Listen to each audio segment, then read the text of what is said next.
মিছিলে দেখেছিলাম একটি মুখ, মুষ্টিবদ্ধ একটি শানিত হাত আকাশের দিকে নিক্ষিপ্ত, বিশ্বস্ত কয়েকটি কেশাগ্র আগুনের শিখার মতো হাওয়ায় কম্পমান।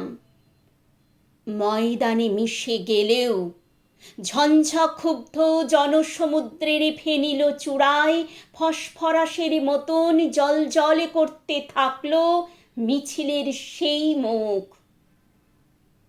সভা ভেঙে গেল, ছত্রাকারে ছড়িয়ে পড়ল ভিড়, আর মাটির দিকে নামানো হাতের অরণ্যে পায়ে পায়ে হারিয়ে গেল মিছিলের সেই মুখ।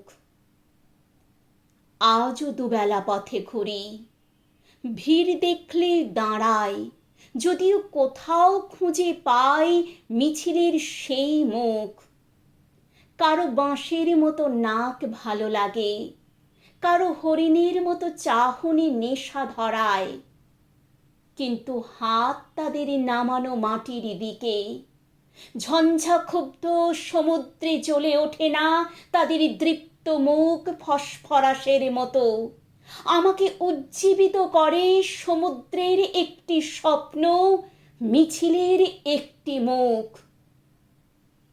অন্য সব মুখ যখন দুর্মূল্য প্রসাধনের প্রতিযোগিতায় কুৎসিত বিকীর্তিকে চাপার চেষ্টা করে, পচা সবের দুর্গন্ধ ঢাকার জন্যে গায়ে সুগন্ধি ঢালে, তখন অপ্রতিদ্বন্দ্বী সেই মুখ নিষ্কোষিত তরবারের মতো জেগে উঠে আমাকে জাগায়।